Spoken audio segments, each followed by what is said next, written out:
¿Qué tal, chicos? ¿Cómo están? Muy buenas noches. Ya estamos ¿Qué con tal? el Muy buenas activo. noches. ¿Qué tal? ¿Cómo estás? ¿Cómo estás? Ya estamos con el Zoom activo. Vamos a dejar un par de minutos para que se conecten los demás compañeros y damos inicio a la lección del día de hoy. Bien. De momento les voy mostrando, sí, lo que es la publicidad, ¿no? De nuestro curso de manejo no invasivo de la vía aérea, que se va a estar desarrollando el próximo fin de semana, el 24 de junio. Bien. Entonces, para quienes estén interesados, recuerden, se pueden contactar con nosotros a nuestro número de WhatsApp. Bien, no hay ningún problema con ello. Bien, el curso es 100% presencial, sí, enfocado bastante en lo que son las prácticas, pero también en los criterios de manejo de lo que es la vía aérea, ¿no? Los temas que vamos a ver en ese curso van a ser anatomía, fisiología, bien, succión y maniobras manuales, es dentro de lo que es el manejo, digamos, básico, ¿no? Posteriormente pasamos ya a ver lo que son dispositivos como la cánula orofaringea, la cánula nasofaringea, los supra y extraglóticos, donde vamos a estar viendo al iGel, vamos a ver el tubo King, bien, y por ahí que también vamos a ver un poquito de las máscaras laringias, bien, que si bien son un poquito anticuadas, todavía las podemos encontrar en las ambulancias aquí en Perú, bien. Vamos a hablar de las estrategias de entrega de oxígeno, dispositivos de bajo alto flujo, pero sobre todo de cuándo uso cuál, bien, porque existen sin número de dispositivos de entrega de oxígeno, pero tengo que saber cuál voy a usar frente a diferentes tipos de pacientes. Son estrategias distintas. Bien. ¿Qué más? Vamos a estar viendo ventilación asistida, ¿no? Un proveedor, dos proveedores, vamos a estar viendo volúmenes de ventilación, ¿sí?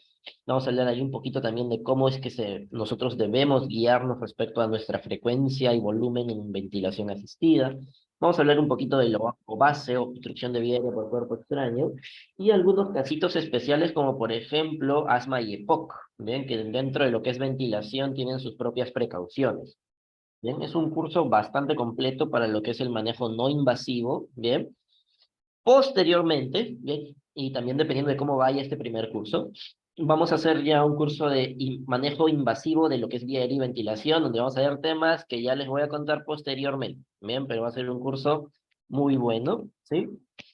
Todavía no se ha hecho un curso así hasta el momento por aquí, así que tenemos bastante fe en que les vaya a gustar ese otro curso, ¿bien? Atentos que ya próximamente va a estar preparada la publicidad también respecto al de manejo avanzado, ¿bien? De momento está disponible el de manejo no invasivo para el 24, ¿bien? Permítanme ver aquí.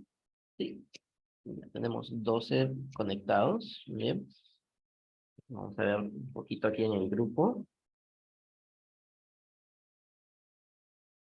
y ya vamos a ir iniciando, ¿sí?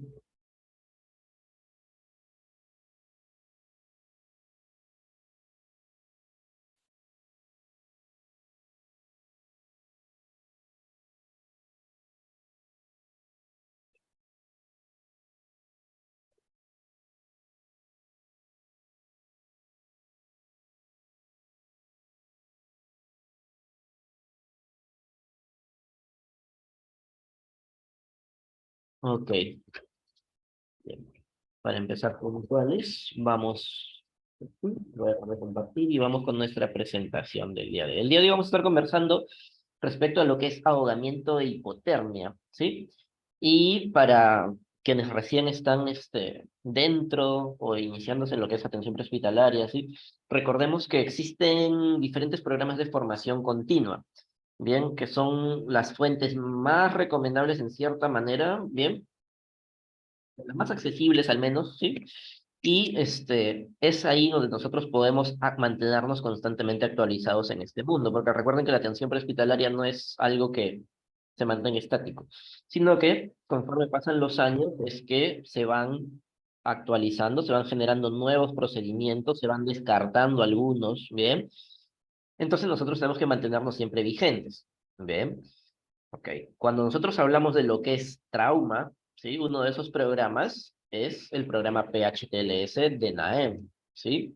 El programa PHTLS de NAEM se actualiza más o menos cada 3 años aproximadamente, y es ahí que uno aprende a manejar traumas, ¿no? De una manera basada en evidencia.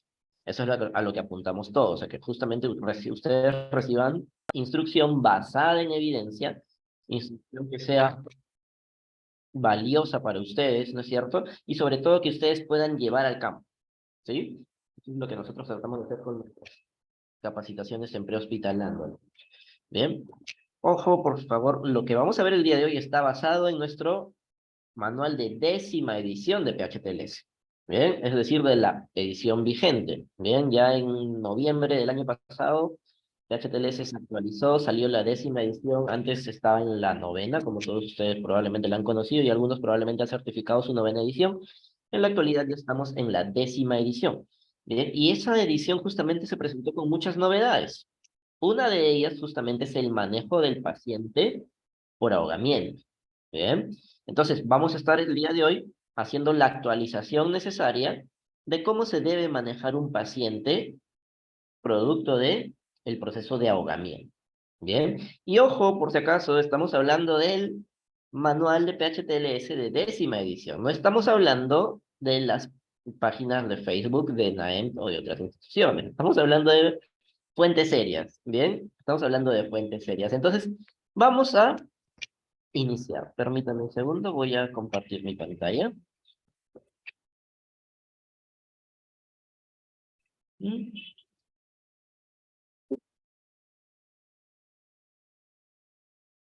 mm.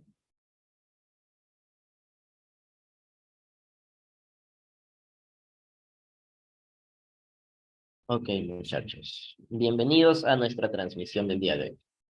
Se logra verlo en pantalla, ¿no es cierto? ¿Todo bien? ¿Me confirman en el chat, por favor? Sí, muchas gracias, María Fernanda. Ok, pasamos a nuestro capítulo de hoy, que es ahogamiento e hipotermia. ¿Bien? Muchas veces hemos oído nosotros la frase, ¿no? Casi se ahoga. Estuvo a punto de ahogarse. Sí, hemos escuchado esa frase en algún momento, ¿no es cierto? Sí, me salvé de ahogarme, ¿no? Ok, esa frasecita, ¿bien? Nos está dejando ver cuál era la percepción de ahogamiento anterior, ¿no es cierto?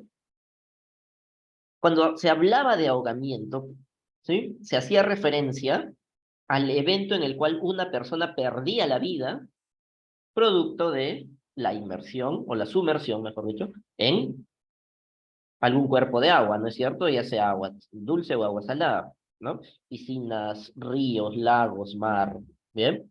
Se hacía referencia al evento acompañado, ¿sí? O que tiene como desenlace a la muerte, ¿bien? Ese era el concepto, ¿sí? La percepción de lo que era ahogamiento, ¿sí? Hace unos años, ¿bien? Entonces, esa definición, ¿sí? Deja de lado a muchos pacientes, los cuales han sufrido, ¿sí? De procesos lesivos justamente por esa circunstancia. Bien. Ahora, en la actualidad, cuando nosotros hablamos de ahogamiento, no hacemos referencia a el desenlace, ¿sí? Hacemos referencia a un proceso. Bien, eso es lo que nosotros tenemos que entender y es una de las principales, ¿sí? Actualizaciones que vamos a estar viendo justamente en esta edición, ¿no? Entonces, veamos a partir de la fecha al ahogamiento como todo un proceso, ¿sí? Que está caracterizado justamente por la incapacidad que va a tener la persona de poder ventilar y de poder respirar también, por si acaso, ¿ya? Ya sabemos que ventilación es una cosa, respiración es otra, ¿no? Cuando hablamos de ventilación, hablamos movimiento mecánico de aire, ¿no es cierto? Del medio externo hacia el medio interno. ¿Ya? Eso es ventilación, ¿sí? Eso es ventilación. Bien. Cuando hablamos de respiración, hacemos referencia a intercambio de gas a nivel alveolar, ¿sí? Por ahí probablemente alguno me va a decir, instructor, en la célula también hay respiración, porque también hay intercambio de gas. Efectivamente, ahí estaríamos hablando de la respiración celular. Bien, correcto. Entonces, tenemos claro, ventilación, respiración. Cuando estamos en un proceso de ahogamiento, producto de justamente el agua, ¿bien? No vamos a poder ventilar. ¿sí? Porque cuando intentamos ventilar nos llenamos de líquido, ¿ya? Y además, conforme esos pulmoncitos se van llenando de líquido, no se puede tampoco intercambiar gas, se dificulta el proceso de intercambio de gas. Bien, entonces, eso es ahogamiento, el proceso, ¿sí?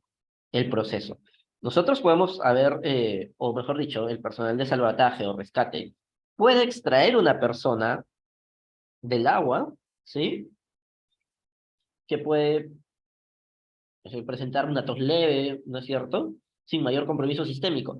Esa persona se ahogó, sí, se ahogó, pasó por el proceso de ahogamiento. Bien, no necesariamente tiene que morir para que nosotros digamos que esa persona se ahogó o que tuvo un proceso de ahogamiento.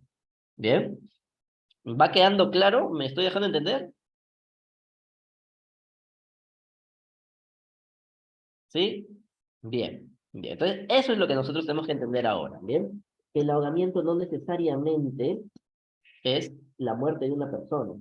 El ahogamiento puede tener diferentes desenlaces y eso es lo que vamos a ver ahorita en una siguiente diapositiva, tranquilos. Bien, ok. Para el ahogamiento se han identificado numerosos factores de riesgo, ¿sí? ¿Qué factores de riesgo vienen a su mente? Algunos clásicos quizás, ¿no? Algunos clásicos. Ahí podemos mencionar, por ejemplo, la edad, ¿no?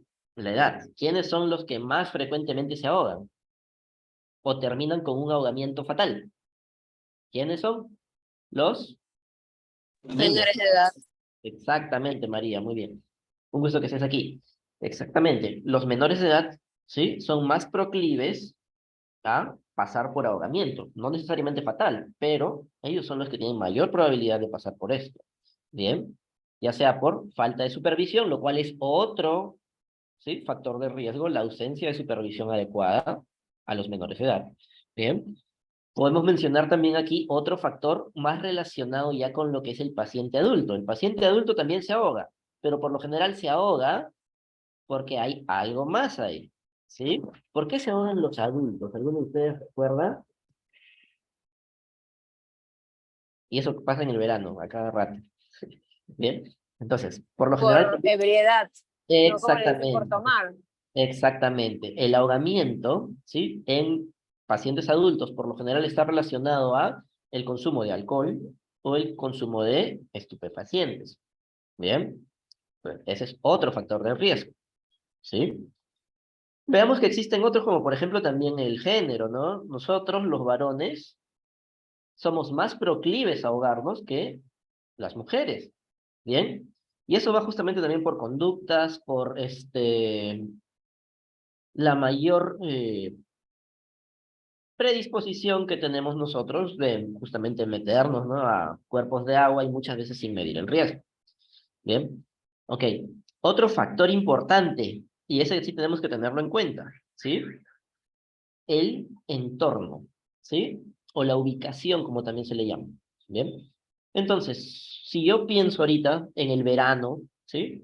El verano aquí en Lima o en cualquier balneario dentro de nuestro territorio, también para los chicos que nos están viendo desde otros países, ¿no es cierto? Los balnearios más frecuentes en sus lugares, ¿sí? Ok, ¿qué pasa en el verano, en los meses de calor, en esos balnearios? Nosotros vemos la playa llena de bañistas, sí, claro que sí, pero también vemos que hay personal de salvataje, ¿no es cierto? Aquí en Lima al menos vas a ver en las playas unas torres con personal de PNP con la chaqueta amarilla, ¿bien? Que es justamente personal de salvataje. Y eso justamente puedes verlo por lo general, los balnearios en las grandes metrópolis aquí, ¿no? Pero, ¿qué pasa con el entorno rural? ¿Qué pasa si tú te has ido a la playa, ¿no es cierto? Pero no te has ido a la playa en Asia, la Costa Verde o en alguna otra de gran concurrencia. ¿Qué pasa si te fuiste a la playa, pero en la reserva de San Fernando, ¿no? No vas a encontrar personal de salvataje, ¿bien? Entonces, el entorno rural está también más asociado con eventos de ahogamiento y sobre todo de eventos de ahogamiento con desenlace fatal. Bien, por justamente la dificultad de ejecutar un rescate oportuno. Bien, cuando una persona tiene un evento de ahogamiento aquí, ¿sí? Rápidamente ingresan lo extraen, ¿no es cierto? Inician primeros auxilios y llega la ambulancia para brindar el soporte básico o el soporte avanzado. Bien, pero eso no sucede si te ahogas en un lago a los 4000 metros por intentar pescar trucha en kayak. Eso no va a suceder. ¿Bien? Entonces siempre tenemos que estar atentos, ¿no? Y sobre todo estos factores de riesgo, conocerlos para prevenir, ¿sí? Y para educar, ¿bien? Y para educar también. Y ahora viene a nuestra mente una cosa, probablemente, ¿sí? Alguien de ustedes quizás me diga, ¿no?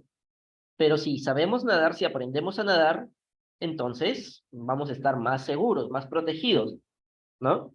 Y ahí viene un dato, ¿no? Ahí viene un dato y bastante curioso, ¿no? Que la habilidad, ¿no es cierto? El conocimiento, la destreza de saber nadar no es considerado un factor protector. Y es más, muchas veces, ¿sí? Los que se ahogan son justamente personas que saben nadar, ¿no? Y eso viene relacionado a que como ya sabemos nadar, ¿sí? Frecuentamos cuerpos de agua, ¿no es cierto? Frecuentamos cuerpos de agua, tenemos un poco más de confianza, por decirlo así, y eso a veces puede ser contraproducente. Por lo general, la persona que no sabe nadar evita meterse, ¿bien? Entonces, por ahí vemos que también el hecho de saber nadar no es considerado un factor protector específicamente, ¿no? Ahora, cuando hablamos de cuerpos de agua que son más complejos y más riesgosos, como por ejemplo los ríos, ¿no? Incluso el saber nadar no significa que te vayas a salvar. Es mucho más, algunos estudios te indican que es mucho más protectora el hecho de saber flotar que el de saber nadar, que son dos destrezas diferentes, ¿sí? Son dos destrezas diferentes. Entonces, ahí vamos poco a poco ya enfocándonos y adquiriendo un panorama respecto a la epidemiología, ¿no? De lo que sería el evento de ahogamiento. Bien.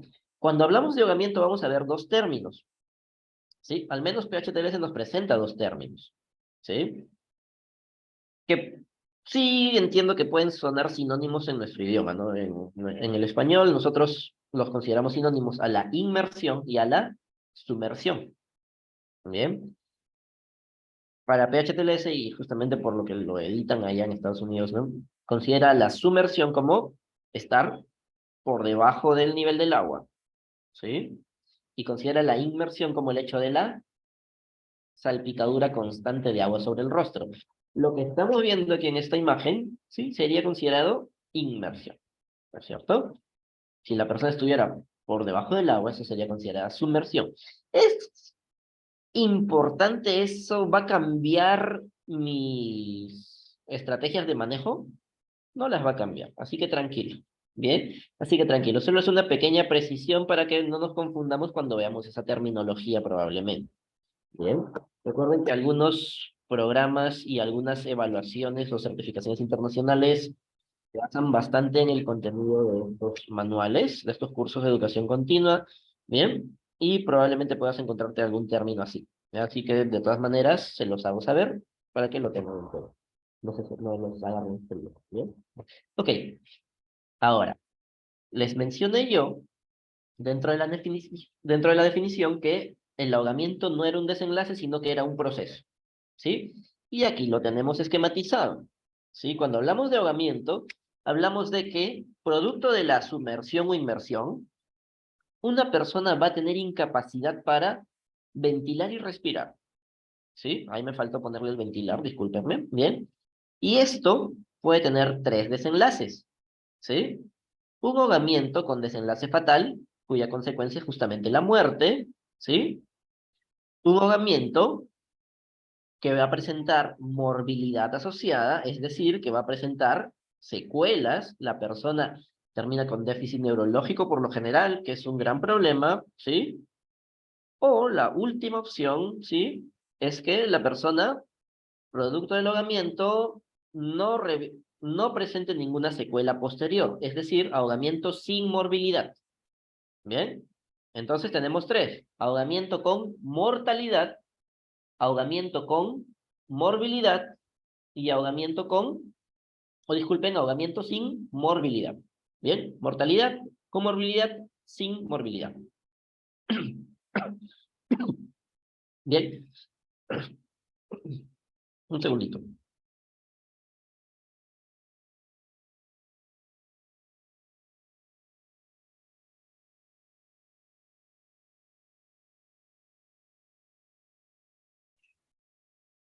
Porque me disculparán, estoy justamente saliendo de un proceso gripal, así que todavía no me deja tranquilo.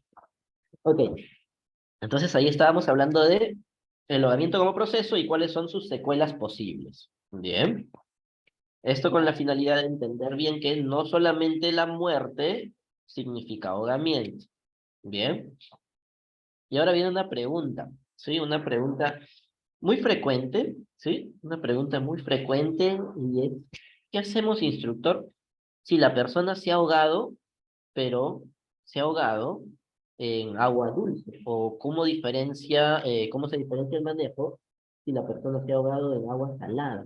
Esta es una pregunta que por lo general en las capacitaciones que se hace para atención en entornos remotos o para primeros auxilios en playa, es una pregunta muy frecuente, ¿ya?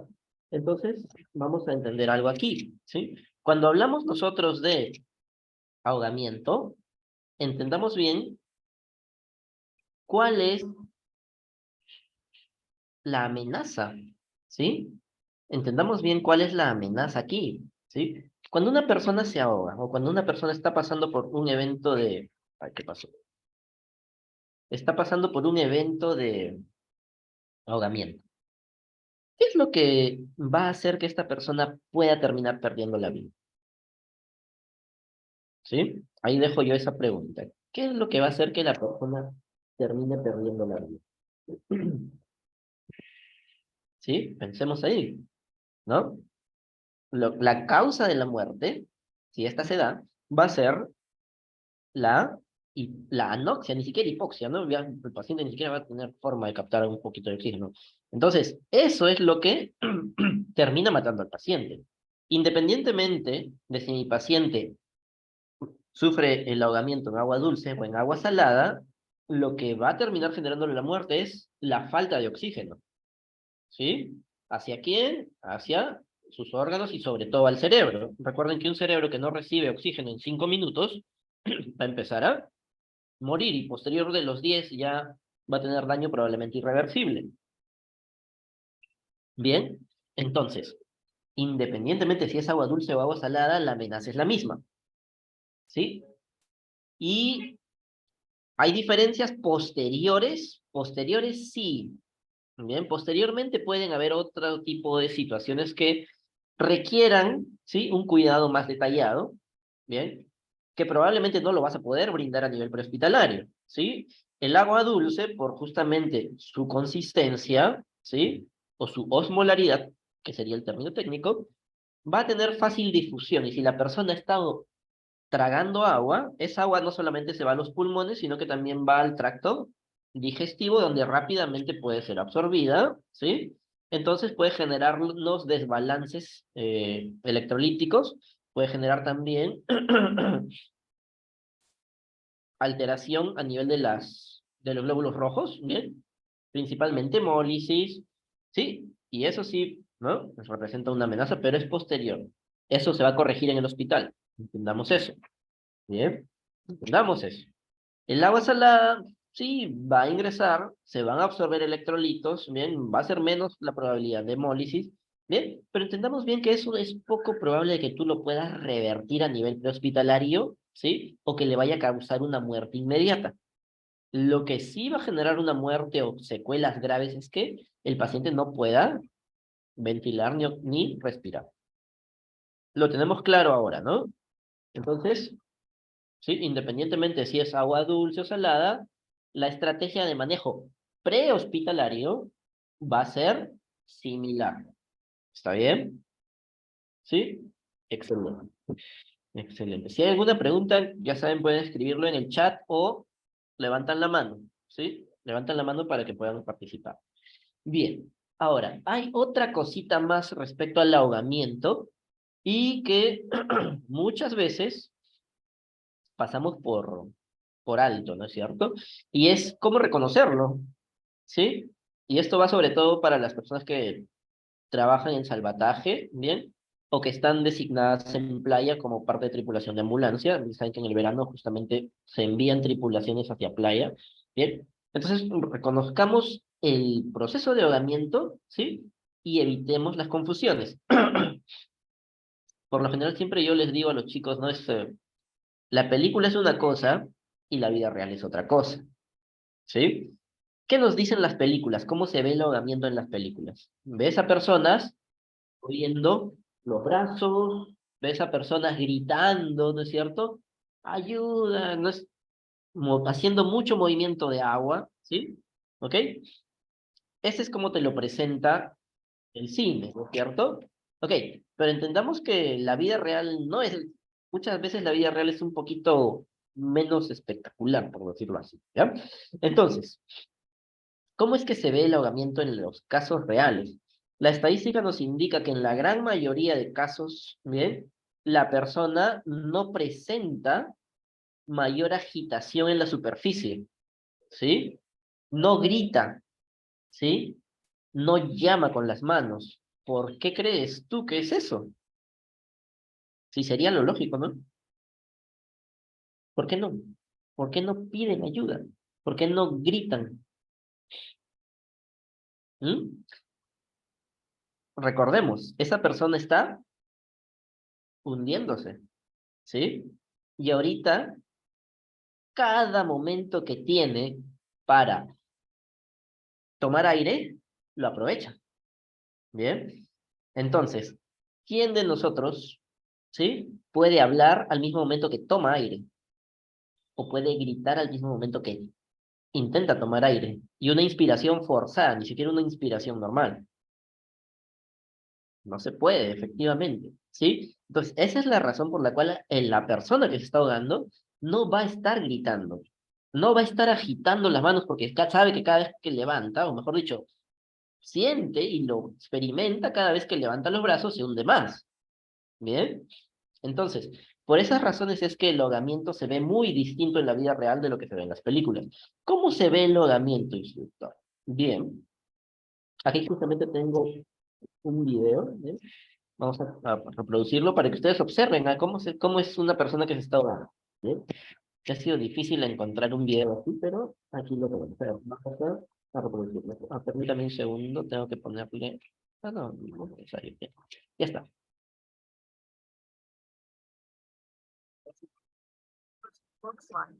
No. A ver, un segundo, el audio voy a tener que compartir el audio también.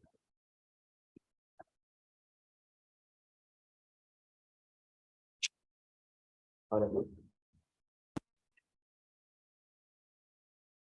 Rickard shows us how to tell if someone is in trouble in the water. So let's go back to George live now at Squaw Island. George?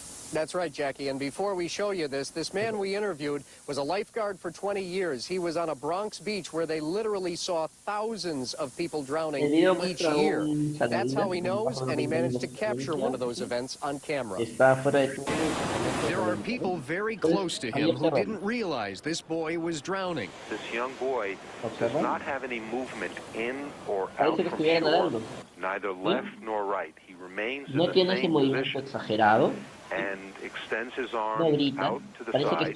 Drowning people don't have a choice. You know, nature tells them what to do. After 20 years as a lifeguard, witnessing thousands of people close to drowning on Orchard Beach in the Bronx, Dr. Frank Pia captured this, what he calls the instinctive drowning response. The young boy's mouth is sinking below and reappearing above the surface of the water. Most drowning victims can't yell for help because they're having trouble breathing, and their arms are busy grabbing the surface of the water. But when help arrives, You see the young boy struggle immediately stop. And during the rescue, the lifeguard props him up further and further. The further the boy's mouth gets away from the surface of the water, you'll see that his head is turning around. So he's looking for safety. You have to understand that the struggle of the drowning person lasts between 20 and 60 seconds. Young children struggle less than adults. The drowning movements La persona of a tiene más o young menos de child 20 a 30 segundos de can oficio look like they're antes de actually que doing the dog paddle in the termine water hundiéndose. when they're actually drowning. ¿Bien? Now you can find out more about the instinctive drowning response. Eso es una respuesta al ahogamiento. ¿Bien? Y la respuesta no es que tú la tengas pensada, sino que es una reacción del cuerpo. ¿Sí? Nota que se está hundiendo, nota que no puede respirar. Entonces, todo es respuesta. ¿Bien? Los brazos tratan de mantener a la persona a flote, empieza a moverlos. ¿Bien? No puede gritar, no puede hablar porque trata de capturar aire todo lo que pueda y empieza a mover la cabeza para uno y para otro lado, tratando de buscar refugio. Pero ya sabes que cuando estás dentro del agua es muy poco probable que puedas alcanzar algún objeto ahí cerca. ¿Bien? Salvo que alguien intente ayudarte. Y eso lo vamos a ver ya en un ratito cuál es la respuesta de socorro a una persona que está pasando por un proceso de ahogamiento. ¿Bien? ¿Hasta ahí vamos bien? ¿Hay alguna pregunta? Bien. Digamos. If you picture what you think a person looks... Bien. Entonces, reconocimos el incidente, ¿ok? Reconocimos a una persona que se está ahogando. Notificamos a rescate porque acuérdate que tú como personal prehospitalario no entras al agua a rescatar personas a menos que estés debidamente capacitado en salvataje, ¿sí? ¿Ok? Entonces notificamos a personal de salvataje para que puedan extraer al paciente del agua, bien, y una vez que está en la orilla, vas a proceder con la atención. Entonces, yo les decía, ¿no? En la publicación de Facebook les mencioné, ¿no? ¿Qué es lo que buscamos en la evaluación? ¿No? ¿Qué es lo que buscamos en una evaluación de un paciente ahogado? ¿Sí? Entonces, primero, lo que nosotros vamos a hacer dentro de la evaluación es observar, ¿sí? ¿Qué tan buena es su respuesta a los estímulos? ¿Sí? ¿Ok? Abdi, Glasgow, el que te guste. Bien, yo por lo general recomiendo trabajar con Glasgow, pero si alguno todavía quiere trabajar Abdi, no hay problema, ¿ya? ¿Ok? Abdi, Glasgow, ok, observa si hay respuesta. Bien, la persona te responde, ¿sí? Ok, reacciona, está alerta, genial, ¿ya? Excelente. Ok, ahora que sé que la persona responde a estímulos, voy a pasar con un segundo paso en mi evaluación, que va a ser justamente auscultar. Bien, auscultar. Vamos a auscultar los campos pulmonares. Bien, acuérdate, esta persona responde, ¿sí? Por eso estás pasando a auscultar campos pulmonares. ¿Ya? Ok, cuando auscultes, vas a tener dos posibilidades, ¿sí? Que dentro de la auscultación tú no encuentres ningún tipo de sonido agregado, ¿sí? Y eso sería un hallazgo normal, pues, ¿no? Ok, listo. Ningún sonido a la auscultación, no hay sonidos agregados, ¿sí? Genial. Ok, ahora el paciente puede que no presente ningún tipo de problema, ¿no es cierto? Quizás ni siquiera tose, ¿ok? Esos son pacientes, ¿sí? Con los que basta el proceso de extracción o rescate y que, ¿sí? Una vez que ellos estén sintiéndose bien, los podemos liberar, ¿no es cierto? Son pacientes que pueden rechazar el traslado. Bien, si ellos te dicen eso, bien, normal, no hay problema. Que firme, ya estamos, ¿no? Ok, ¿por qué? Porque ellos tienen muy poca probabilidad de desarrollar algún tipo de complicación posterior, ¿sí? La estadística te dice que menos del 5% pueden desarrollar algún tipo de problema, ¿sí? ¿Ok? Le sugieres, ¿no? Ir al hospital para mayor evaluación, pero si él se niega, ok, tranquilo, ¿sí? Ahora, tenemos pacientes que pueden presentar un poco de tos, ¿sí? Ok. Con ellos, ¿sí? Trata, digamos, de ser un poquito más persuasivo respecto a la posibilidad de traslado. Es un paciente que no va a necesitar en este momento de un soporte avanzado o de que le puedas brindar oxígeno, ¿sí? Acuérdate, los campos pulmonares están limpios. No hay nada, no hay ningún sonido. El murmullo vesicular está nítido, ¿ya? ¿Tiene un poquito de tos? Sí, probablemente porque acuérdate que hay un reflejo protector de la vía aérea, ¿no es cierto? ¿Sí? Así que tranquilo, sería un hallazgo todavía dentro de lo normal. Bien. Estos dos pacientes son pacientes que puedes, ¿sí? Atender de forma ambulatoria y pueden ir a su casa. ¿Ya? Ok. Ahora, ¿qué pasa si es que nosotros, a la auscultación, nos encontramos con sonidos extraños, ¿no? Sobre todo con sonidos roncos o crepitantes, ¿bien? Eso sí me representa problemas. ¿Por qué podríamos encontrar esos sonidos dentro de los campos pulmonares? En una persona que ha estado hace unos minutos dentro del agua y ha estado justamente pasando gran cantidad de agua por su vía aérea, justamente el líquido que va a ingresar no solo a su vía aérea, sino que también hacia los pulmones. Entonces ahí tenemos dos opciones también dentro de lo anormal. Que encontremos estos sonidos en algunos puntos de la auscultación, ¿no? Digamos que en ápices no hay, pero en base se siente, ¿no? O viceversa, ¿no? Que en base no se siente, pero en el ápice sí, o que se siente en el derecho, pero no en el izquierdo. Ya, hay, ¿no? Hay presencia de crepitante. Entonces, este paciente es un paciente que va a requerir soporte. Este paciente es el paciente al cual tú le das oxígeno en bajo flujo, ¿sí? Monitoreándolo y lo trasladas, ¿ya? Este no es un paciente que tú debas dejar ir. Es un paciente que va a necesitar un traslado. ¿Bien? Ok. Ahora, si necesita traslado cuando los sonidos agregados están en algunos, ¿sí? Campos pulmonares, ¿qué crees que va a pasar cuando encuentres los sonidos de forma generalizada a la auscultación? Va a necesitar, obviamente, que lo traslades, pero este paciente necesita un soporte mucho mayor. Algunos de ellos pueden desarrollar incluso hipotensión, ¿bien? Entonces, aquí empecemos a pensar. Ok, si mi paciente con algunos sonidos, yo le ponía oxígeno en bajo flujo, ¿aquí qué voy a hacer? Oxígeno en alto flujo. Bien, algunos de ellos pueden requerir un manejo avanzado o invasivo de la vía aérea. Y ahí viene el chip, ¿no es cierto? Ok, vía aérea avanzada, pero no hacemos intubación en mi ambulancia, me va a decir. Está bien, no hacemos intubación en la ambulancia, pero recuerda que la vía aérea supra o extraglótica muchas veces no es efectiva en el paciente de ahogamiento. Bien. Entiéndanlo, yo les dije, ¿sí? Vamos a ver todas las precisiones. Ok, ahí está.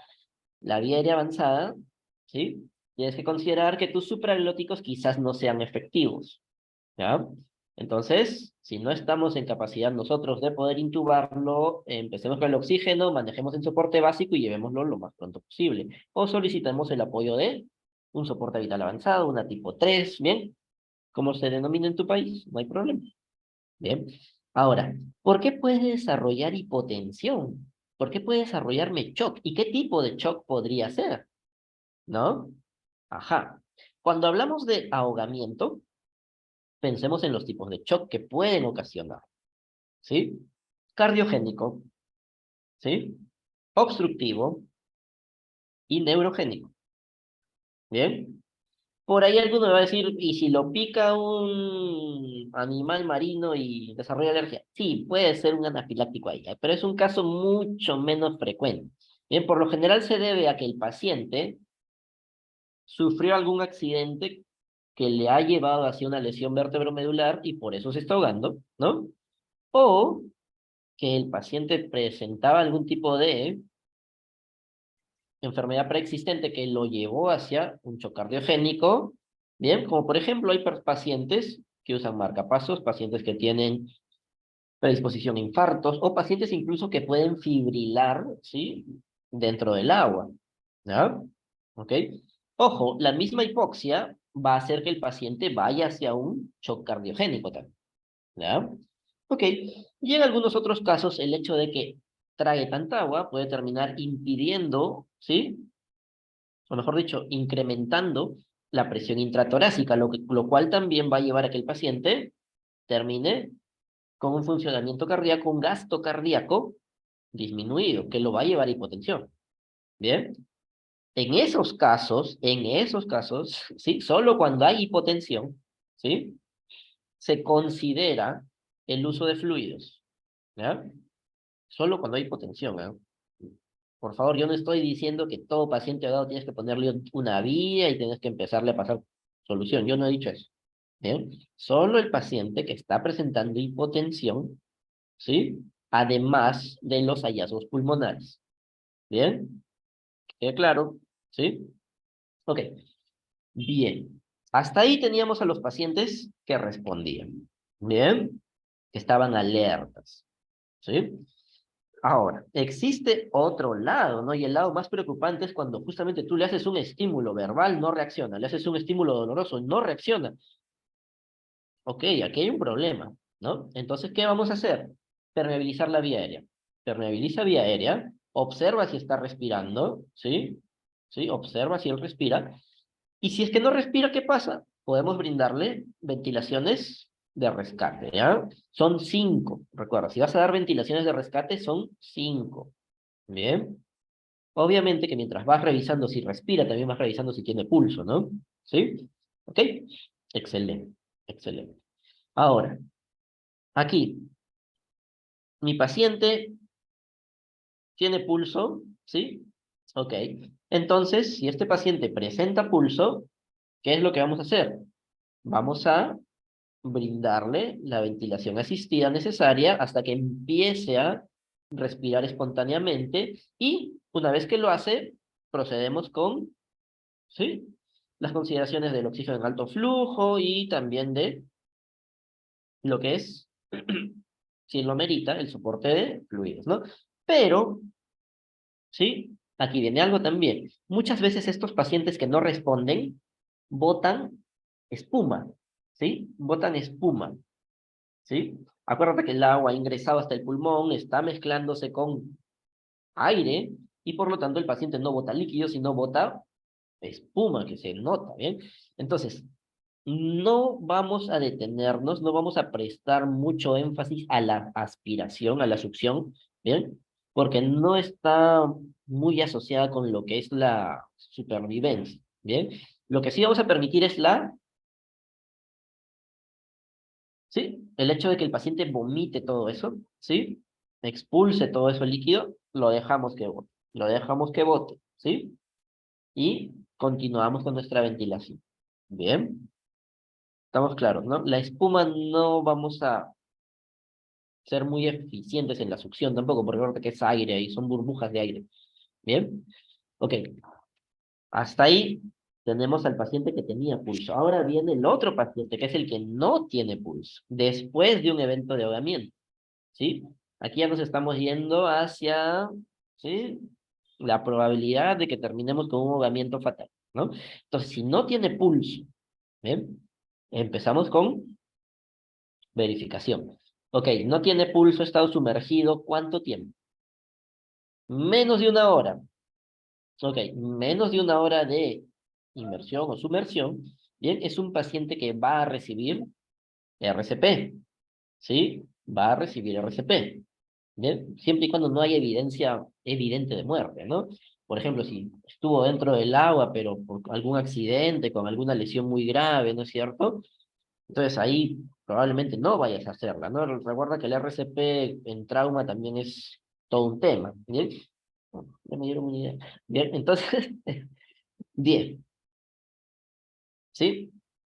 Menos de una hora, RCP. Y aquí viene otra cosita, otra perla dentro de lo que es el manejo del paciente ahogado. En el paciente ahogado está contraindicada la RCP de solo compresiones, ¿sí? Atento, si tú trabajas en salvataje o estás designado como personal de ambulancia en playa o en algún club o algo, ¿no? Acuérdate, en estos pacientes tenemos que brindar ventilaciones y oxígeno lo más pronto posible. ¿Sí? En ellos no va a ayudarle el hecho de que tú hagas solamente compresiones, porque acuérdate que ese paciente justamente ha entrado al paro por hipoxia, ¿no es cierto? HCITES, ¿se acuerdan? ¿Sí? Para quienes estuvieron en nuestro curso de soporte cardíaco avanzado, ¿sí? HCITES, este paciente entró a la parada por hipoxia. ¿Es reversible? Es reversible. Le doy oxígeno en alto flujo. ¿Bien? Ok. ¿Ya? Entonces aquí no nos va a ayudar el hecho de que solamente hagas compresiones. ¿Bien?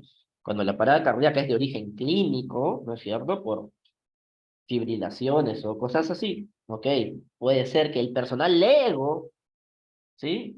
primeros auxilios haga solamente compresiones, ¿no? Pero el personal de soporte vital básico, personal de ambulancia principalmente, ¿no? No debería estar haciendo manejo de ese tipo, ¿no es cierto? En una ambulancia debes tener los materiales necesarios para atender justamente una parada cardiorrespiratoria de forma correcta, al menos dentro del soporte vital básico. Bien, ok. Ahora, seguimos, bien, y vamos hacia el otro lado. ¿Qué, instructor, y qué pasa si el paciente ya lleva más de una hora? Ok, si el paciente lleva más de una hora, ¿sí? O hay evidencia, o hay signos evidentes de muerte, ese paciente no va a recibir RCP. Bien. Y viene algo, ¿no? Que es bastante controversial a veces, ¿no? El hecho de si el proveedor debería hacer RCP con pacientes quienes evidentemente están ya fallecidos, ¿no es cierto? Entonces recordemos también, sí, acuérdate, uso de recursos, bien, una unidad que está en atención no es una unidad que vaya a ser despachada a otras emergencias. Recuerda que tratar de atender a un paciente que tú sabes que ya no va a tener probabilidades de recuperación, ¿sí? Por atender a un paciente así no vayas a estar perdiendo la oportunidad de tratar a otra persona que quizás sí tenía probabilidades de supervivencia si tú hubieras llegado a tiempo. Bien, pensemos en eso, ¿sí? Ok, ok, hasta ahí. ¿Preguntas con el manejo?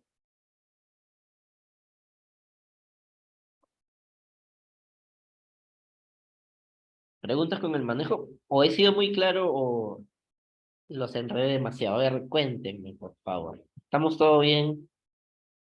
Sí, escriben en el chat un sí si es que todo fue claro. Bien, la intención de la charla es que ustedes justamente reciban beneficio, ¿bien? Ok, María me dice que sí, todo ok.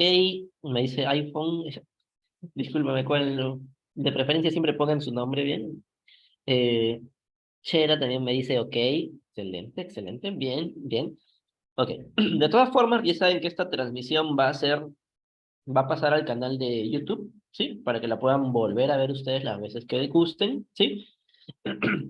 Y siempre ahí estamos en comunicación. Si hay cualquier duda, me escriben al chat, ya saben que ahí Alex o yo les vamos a estar respondiendo. ¿Bien? Ok. Si ya quedó claro la parte del manejo, ahora sí vamos a ver qué podemos hacer para rescatar a una persona.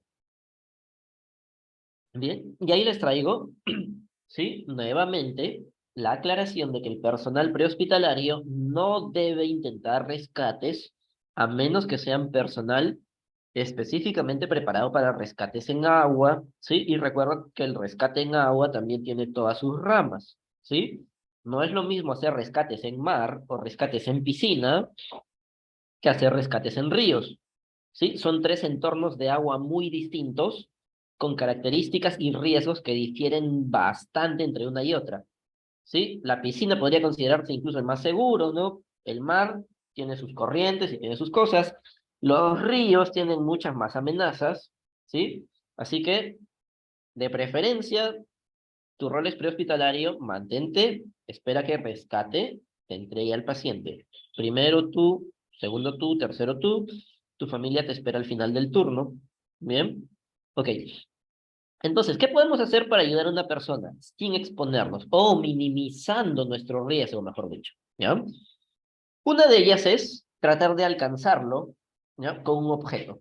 Puede ser una rama, puede ser un palo, ¿no es cierto? Pero evidentemente que eso va a servir hasta cierta distancia, ¿no es cierto? Es muy difícil que puedas manipular una vara de más de 5 metros, ¿bien? Entonces, tiene sus limitantes, ¿no es cierto? Y más aún si la persona está siendo arrastrada, ¿bien? Segunda opción, y una que se practica bastante, sobre todo con los amigos de kayak, canotaje, ¿bien? Incluso pesca también debería, ¿bien? A los amigos de la pesca, ¿bien? Un saludo también para ellos. Bien, entonces, lanzar. Esa es la segunda alternativa. Existe, sí, o bueno, debería ser práctica estándar, ¿no? Que si vamos a estar cerca a cuerpos de agua, utilicemos un chaleco de flotación y tengamos siempre a la mano una cuerda. Bien, si una persona cae al agua, podemos lanzarle rápidamente eso, ¿sí? Para que se sujete y podamos nosotros ayudarle a salir. Bien, existe técnica para poder lanzar, ¿sí? La bolsa de cuerda, que tampoco es difícil, solamente tienes que aprender a calcular y considerar la corriente. Bien, existen técnicas adecuadas, existen cursos incluso, por ahí con los chicos de River Rescue en Cañete, ellos imparten cursos de lo que es rescate en aguas rápidas, por ejemplo, ¿no? Para todo lo que es ríos. Bien, los saludos también para River Rescue, amigos personales. Bien, y hasta ahí el riesgo para nosotros es mínimo, ¿ya? El riesgo para nosotros ahí es mínimo. Las dos siguientes maniobras son solamente para personal altamente capacitado. Y ahí viene el remar hacia el paciente. Bien, una embarcación. Saber utilizar una embarcación necesita capacitación, ¿sí? Poder rescatar a una persona con una embarcación necesita capacitación adicional, ¿sí? El hecho de que tengas un kayak no te convierte en rescatista. Rápidamente una persona puede volcar un kayak por la desesperación, ¿sí? Así que siempre recuerda eso, es capacitación. Y estas técnicas que vamos a ver aquí, el remar y el nadar, son solamente para personal rescatista con alta capacitación, ¿bien? Ok, nadar es la última opción. Así sea personal capacitado, el nadar hasta el paciente siempre es la última opción, incluso para ellos. Bien, reviste mucho riesgo. Ha habido personal de rescate que ha lamentablemente perdido la vida por intentar nadar hasta una víctima. Bien, entonces siempre tratemos de mantener nuestra seguridad. Bien, ok. Ahora, viene justamente la duda, ¿no? ¿Cuándo es rescate y cuándo es recuperación? Hacemos rescate para sacar a la víctima con vida y brindarle auxilio. Hacemos recuperación cuando anticipamos que la persona ha fallecido y lo que queremos es recuperar el cuerpo justamente para entregárselo a la familia, ¿no? Obviamente previa evaluación de fiscalía y todo eso, ¿no? Bien, ok. Ahora, dentro de las consideraciones, ¿sí? Cuando una persona se está ahogando o reconocemos que se está ahogando, primero vamos a analizar, ¿es seguro para mí acercarme? ¿Sí? Porque acuérdate que no todo cuerpo de agua es idéntico, ¿bien? A veces ni siquiera el personal de rescate se va a meter. Bien, ok. Si si el riesgo-beneficio lo amerita, intentamos, ok, el rescate. Entonces, 30 minutos, ¿sí? Si es que la temperatura del agua es menor a 6 grados, ¿sí? Tenemos hasta 30 minutos en agua fría, ¿ya? Ok. Ok, se cumplieron los 30. Vamos a considerar ahora el paciente, ¿sí? Quienes nos han indicado se desapareció, no sé, o ya no está habido. ¿Era menor de 12 años? Sí, damos 30 minutos más, ¿sí? Porque ellos tienen mayor tolerancia muchas veces, ¿sí? Incluso el reflejo de buceo mamífero muchas veces está más presente en ellos que en los pacientes adultos, ¿ya? Entonces, por eso se les da 30 segundos más de intento de rescate, 30 minutos más de intento de rescate, ¿bien? Pasado ese tiempo, solamente es recuperación, ¿bien? Ok, ahora, ¿de qué depende que la persona sobreviva? Va a depender mucho de que reciba el tratamiento necesario, pero en una fase oportuna. De nada me sirve a mí que la ambulancia me llegue 3 horas después, ¿bien? Yo necesito que reciba un soporte básico, pero temprano, ¿bien? El oxígeno, el manejo de la vía aérea, que sea temprano, ¿bien? Depende también del tiempo que ha pasado sumergida, justamente por el hecho de la hipoxia, ¿no es cierto?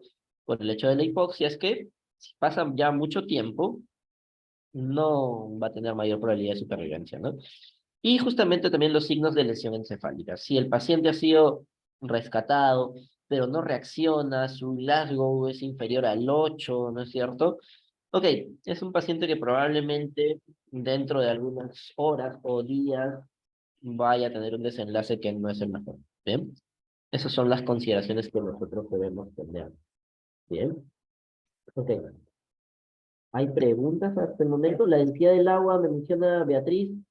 Sí, la densidad del agua también es diferente en los distintos cuerpos de agua, ¿no? Pero ya hemos visto que no es un factor que vayamos a tomar en cuenta dentro del manejo prehospitalario. ¿Bien? Ok. Bien. Bien, muchachos. Hasta ahí. ¿Tenemos preguntas? ¿Tenemos dudas? Bien. Evidentemente el tiempo nos quedó corto. Sí, el tiempo nos ha quedado corto y ya estamos por las 8 de la noche. Bien, entonces vamos a dejar hipotermia para una transmisión, ¿sí? Quizás la siguiente semana, pero les tengo buenas noticias también, ¿sí? El día sábado, Alexander Salinas, ¿sí? Justamente socio conmigo dentro de esto, va a realizar una transmisión de lo que es capnografía, ¿bien?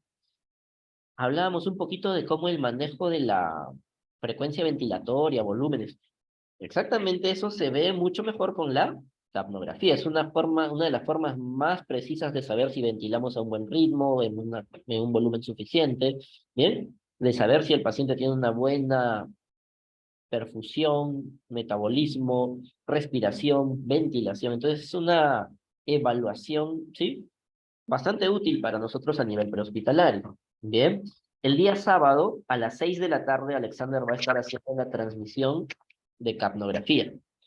Bien, de todas maneras vamos a hacer la publicación respectiva y también vamos a estar enviándoles a todos ustedes, ¿sí? Están todos dentro del grupo de charlas libres, ¿no es cierto? ¿Sí? Entonces ahí vamos a estar enviando, ya saben, todas esas son transmisiones solamente para las personas dentro del grupo. Bien, así que el día de mañana estamos lanzando el flyer y estamos mandándoles también el enlace para que ustedes puedan ingresar el día sábado a las 6 de la tarde. Bien, ok. Ok, si hay alguna pregunta que esté quedando del día de hoy, por favor, es el momento. Bien, y bueno. Vamos a estar publicando también la fecha para hacer la continuación del tema de hoy, que era hipotermia, también íbamos a verlo, ¿no? Pero por cuestiones de tiempo ya no nos va a dar suficiente. Así que vamos a programar hipotermia para una próxima transmisión, quizás la siguiente o para la semana de fines de junio quizás también. ¿Ok? Ahora, a quienes recién ingresan, ¿sí? Los invito también a participar dentro de lo que es el taller de manejo no invasivo de vía aérea, que se va a realizar el día 24 de junio, donde vamos a estar Alex y yo, ¿sí? Los dos vamos a estar de instructores de lo que es manejo no invasivo de vía aérea. El curso se realiza de 9 de la mañana a 4 de la tarde, 100% presencial, con bastante énfasis en las destrezas prácticas. Bien. Pueden escribirnos por el grupo o directamente a nuestro número de informe 977-544-021 o a través de nuestras redes sociales para mayor información. El curso está valorizado en 100 soles, ¿bien? En 100 soles y los temas que vamos a estar viendo ese día, ¿sí? Son los que están aquí. Anatomía y fisiología respiratoria, succión y maniobras manuales, dispositivos básicos como orofaringeas y nasofaringeas, supra y extraglóticos, donde vamos a ver IGEL y tubo King, ¿bien? Por ahí que también vemos máscara laringea, ¿sí? Vamos a ver estrategias de entrega de oxígeno, ¿sí? Cómo trabajan los diferentes dispositivos, cuándo, qué pacientes, ¿sí? Y también estrategias de ventilación asistida. Acuérdate que no todos los pacientes vas a trabajarlos de la misma forma. ¿Cómo debo trabajar una BBM? ¿Qué adjuntos debe tener una BBM? Porque acuérdense que una BBM no se trabaja solamente con lo que viene dentro de ese empaque. Tiene que tener adjuntos adicionales ahí. Bien, vamos a ver OBASE. Y vamos a estar viendo también algunos casos especiales donde vemos sobre todo enfermedades obstructivas como el asma y el EPOC. Bien, ok, muchachos. Sí, voy a estar enviándolo al grupo también, no te preocupes, María. Bien, muchachos. Entonces, ha sido un gusto estar el día de hoy con ustedes. Espero sigan ingresando a nuestras charlas libres. Bien. Antes que me olvide, existe la opción de certificación también para justamente los que han estado dentro de esta transmisión. Bien, aquellos interesados en certificación, escriben por favor por interno. Bien. Y bueno, será hasta el día sábado con Alex. Bien. Nada más por hoy, chicos. Gracias. Nos vemos la próxima. Que les vaya bien.